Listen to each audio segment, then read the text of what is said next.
Hey. Thank you. Andy Young. Thank you. Thank you so much. Thank you. Thank you. Thank you. Thank you so much. Thank you, mayors. Thank you so much. Everybody, please have a seat. Thank you. Thank you so much. I love being with mayors.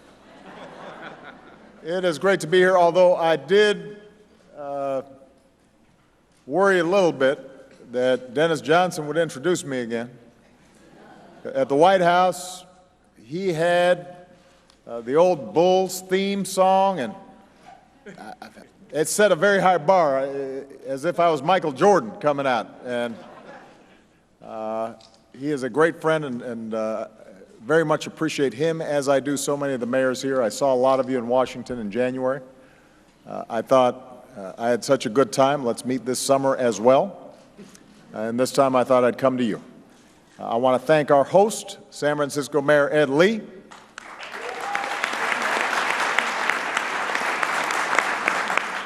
He was just in the White House for the San Francisco Giants championship visit.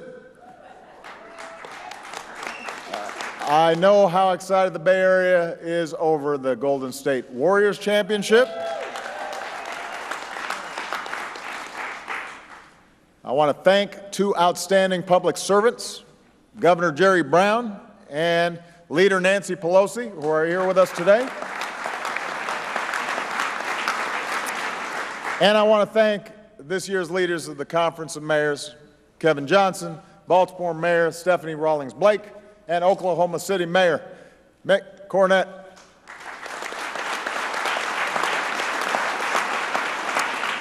I also want to mention a few outstanding mayors who are getting ready to step down. Michael Nutter of Philadelphia has done outstanding work. Greg Ballard of Indianapolis, an outstanding mayor, doing great work with my brother's keeper. Thank you. Anise Parker of Houston. Love Anise. And my dear old friend Michael Coleman of Columbus, Ohio.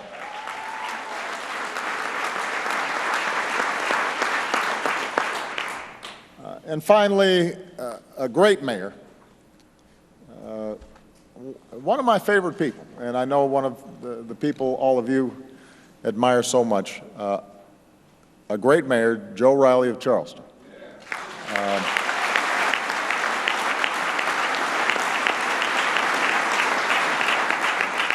Joe's back home doing one of Mayor's sadder, more important duties today. Obviously, the entire country has been shocked and heartbroken by what happened in Charleston.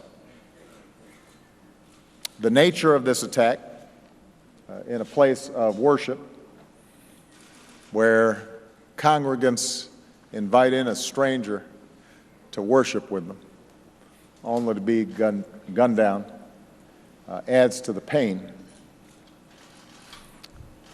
The apparent motivations of the shooter remind us that racism remains a blight that we have to combat together. We have made great progress, but we have to be vigilant because it still lingers. And when it's poisoning the minds of young people, it betrays our ideals and tears our democracy apart. But as much as we grieve this particular tragedy,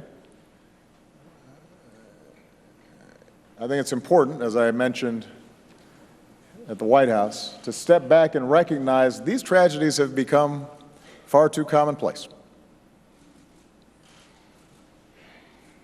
Few people understand the terrible toll of gun violence like mayors do. And whether it's a mass shooting like the one in Charleston or individual attacks of violence that add up over time, it tears at the fabric of the community. It costs you money, and it costs resources. It costs this country dearly. More than 11,000 Americans were killed by gun violence in 2013 alone. 11,000. If Congress had passed some common-sense gun safety reforms after Newtown, after a group of children had been gunned down in their own classroom, reforms that 90% of the American people supported, we wouldn't have prevented every act of violence, or even most. We don't know it would have prevented what happened in Charleston. No reform can guarantee the elimination of violence, but we might still have some more Americans with us. We might have stopped one shooter. Some families might still be whole. Y'all might have to attend fewer funerals. And we should be strong enough to acknowledge this. At the very least, we should be able to talk about this issue as citizens without demonizing all gun owners who are overwhelmingly law-abiding, but also without suggesting that any debate about this involves a wild-eyed plot to take everybody's guns away. I know today's politics makes it less likely that we see any sort of serious gun safety legislation. I remarked that it was very unlikely that this Congress would act. And some reporters, I think, took this as resignation. I want to be clear, I am not resigned. I have faith we will eventually do the right thing. I was simply making the point that we have to move public opinion. We have to feel a sense of urgency. Ultimately, Congress will follow the people. And we have to stop being confused about this. At some point, as a country, we have to reckon with what happens. It is not good enough simply to show sympathy. You don't see murder on this kind of scale, with this kind of frequency, in any other advanced nation on earth.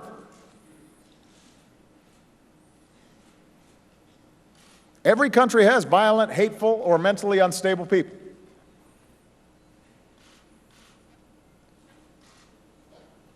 What's different is not every country is awash with easily accessible guns.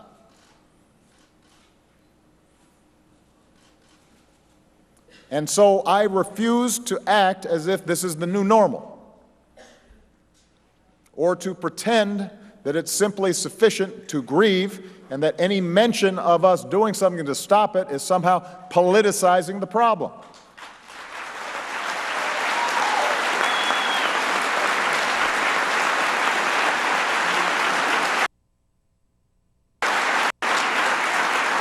We need a change in attitudes among everybody. Lawful gun owners, those who are unfamiliar with guns. We have to have a conversation about it and fix this. And ultimately, Congress acts when the public insists on action. And we've seen how public opinion can change. We've seen it change on gay marriage. We've seen it beginning to change on climate change. We've got to shift how we think about this issue. And we have the capacity to change. But we have to feel a sense of urgency about it. We as a people have got to change. That's how we honor those families. That's how we honor the families in Newtown. That's how we honor the families in Aurora.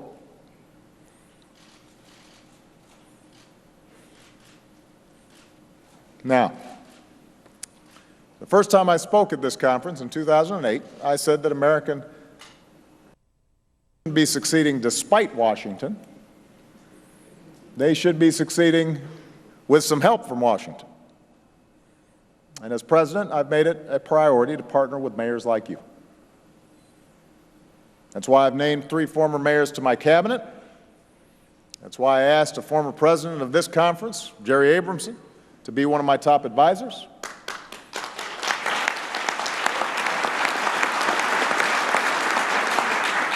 It's why my staff and I work with mayors across the country just about every day on just about every issue under the sun, from school reform to community policing, from business development to veterans homelessness. Because mayors have to get the job done. If you're a mayor, it's not sufficient to just blather on. You actually have to do something. It's not enough to figure out how do I position myself on a particular issue to minimize the possibility that I might get in trouble or criticized, because people expect you to trim the trees and pave the roads and pick up the garbage and educate our kids and police our streets. Whatever the problem, large or small, you've got to do everything you can to solve it. You don't let partisanship stop you. You don't let cynicism stop you. You're always in the hunt for good ideas, no matter where they come from. And I'm going to embarrass Jerry for a second. He took his wife, Madeline, to Paris a few years after they got married, and she took in all the splendor, the Champs-Élysées, and he took photos of garbage cans. That's a mayor for you.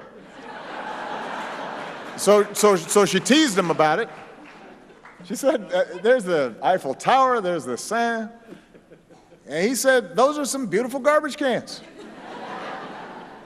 And soon enough, downtown Louisville had garbage cans that looked a lot like the Parisian garbage cans. That's a mayor, right there. Somebody who's always thinking about how to make his or her city better, even on vacation in Paris, and stops at nothing to get it done. Now, as president, I'm constantly thinking about how we together can keep growing the economy and growing new pathways of opportunity for the American people to get ahead. And across the country, the good news is we're making progress, and you're seeing it in your cities. More than 12 million new private sector jobs in the past 5 years. More than 16 million Americans who've gained health insurance. More jobs creating more clean energy. Here in California, solar is growing crazy. We're producing 10 times as much solar power today as we did when I came into office. 10 times. 3 times as much wind power. Double the amount of clean energy. More kids graduating from high school and college than ever before. I'm proud of that record. And by the way, we've done it while reducing the deficit by 2/3. You don't hear that much, but let me just point that out.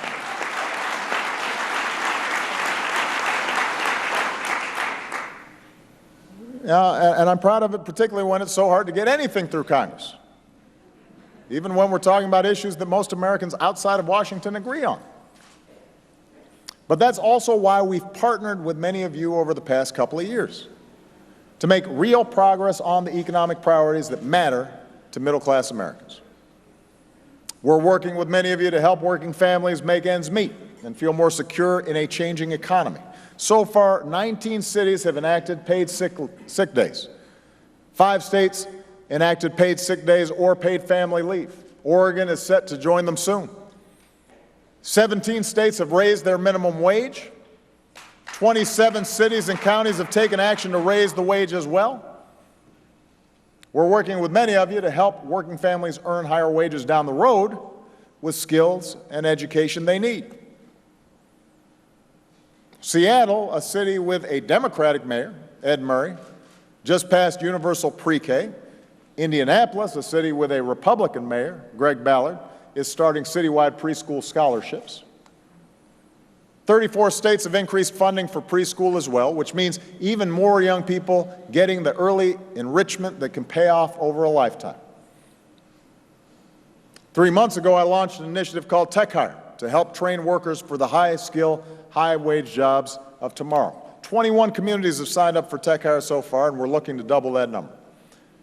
So if your town has tech jobs that need filling, the people who want to fill them, come join us.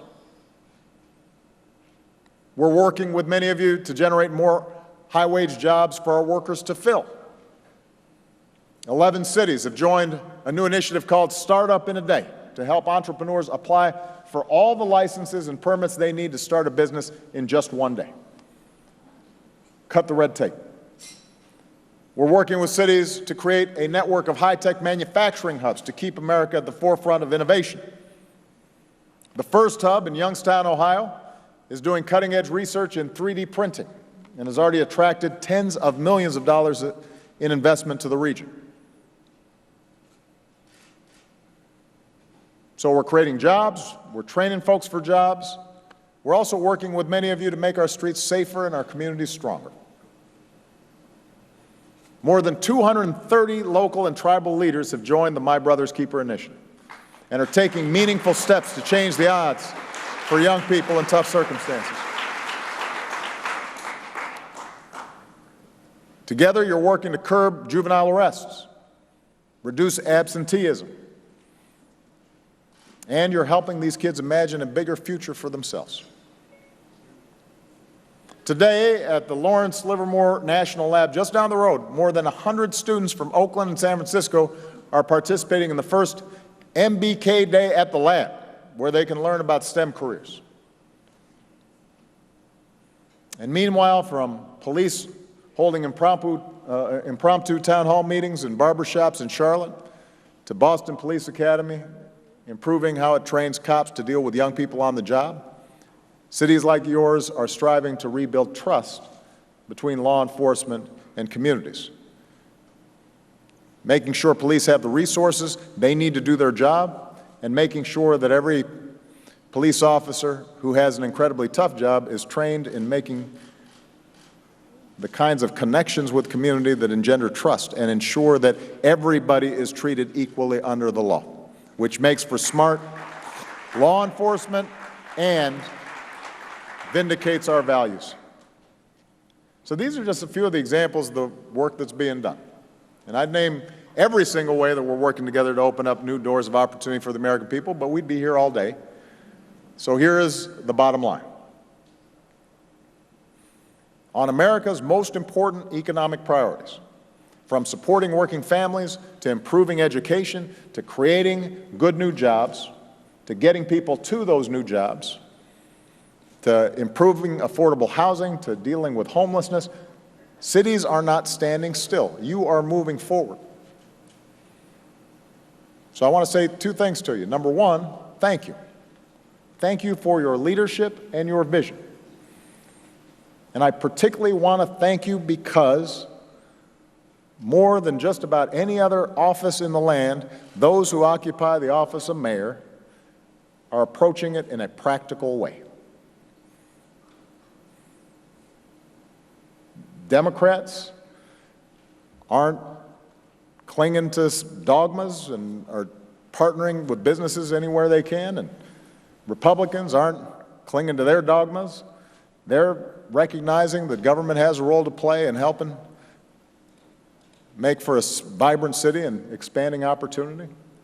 And that common sense, problem solving, can-do attitude, that's what the American people are looking for. That's what they need. So I want to say thank you to all of you. You're setting a good example. Now, second, I also want to say don't stop now, because we've still got a lot more work to do. We've got to keep pushing to grow our economy so that more Americans who work hard feel like their hard work is paying off, which is why I'm working with Congress to pass new 21st century trade agreements with higher standards and tougher protections than past agreements. And I appreciate the help of many of the mayors here to get that done, because you know it's important to your cities. I believe it's the right thing to do for American workers and families, or I would not be doing it. I want to thank all of you who helped me make that case, that this matters to your cities. We've got to keep pushing to put people to work rebuilding our infrastructure. There's not a mayor here who can't reel off 10 infrastructure projects right now that you'd love to get funding for, and that would put people to work right now and improve your competitiveness and help businesses move their products and help people get to their jobs.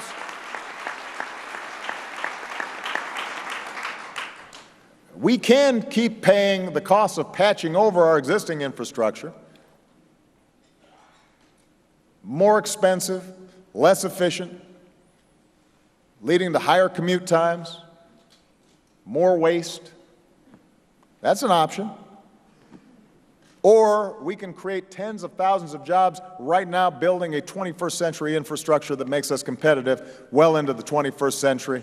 That's what we need to do. We just got to convince Congress to make it happen. And I need mayors to help from all across the country. Put some pressure on Congress to get this done.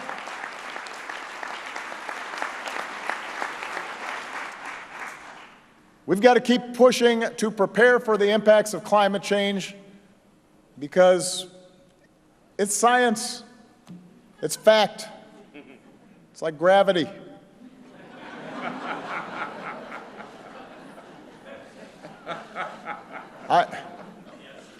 It is.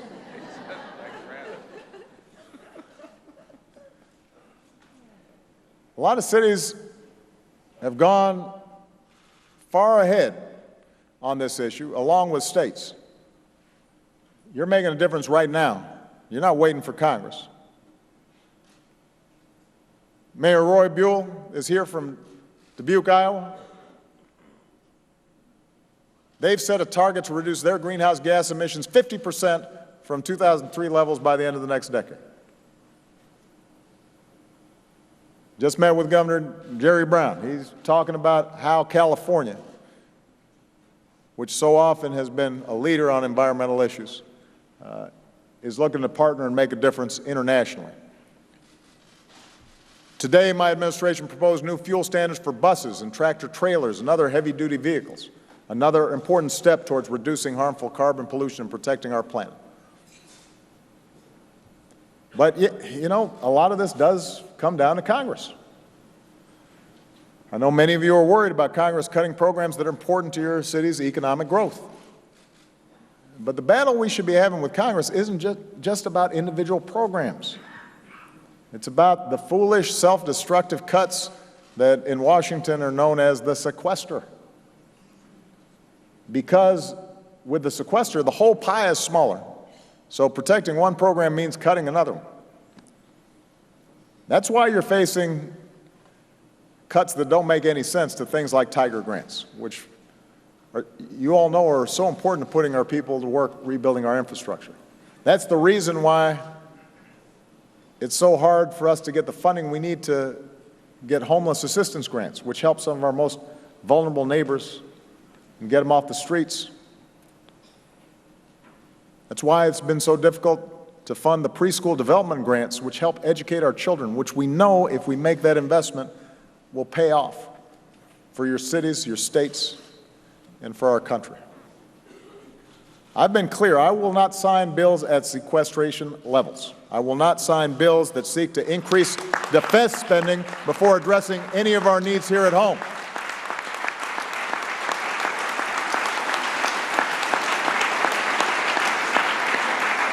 And I need your help.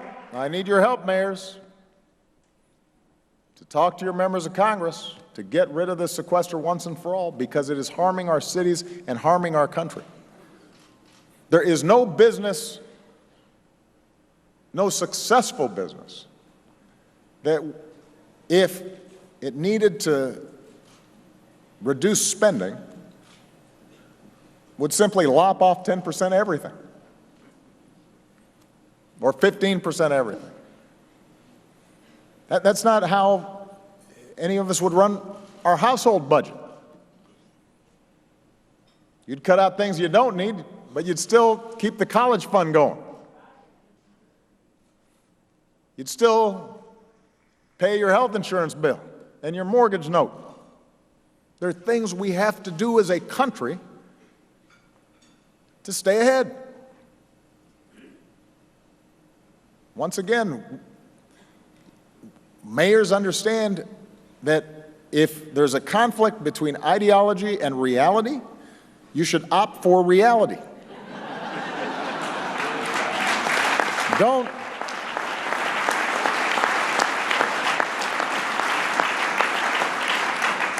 Reality is a stubborn thing. Facts, evidence, reason. So, thanks for your partnership. I want you to know that as long as I'm in the White House, I've got your back. I love the country. I love the suburbs. But I'm a city guy. And I know that when cities thrive, suburbs thrive. And when cities thrive, farmlands thrive. And when cities thrive, states thrive. And when cities thrive, America thrives. You guys are making it happen. I enjoy working with each and every one of you. And I know that each of you takes pride in what makes your hometown unique. You may be proud of your pizza, or your hoagies, or your barbecue, even though everybody knows Chicago has the best pizza. You may be proud of your city's victory parades, even though we got a Black Hawk parade that's pretty good. I'm sure you're all very proud of your parks. We got nice parks. Or the number of sunny days you've got, which we enjoy half the year.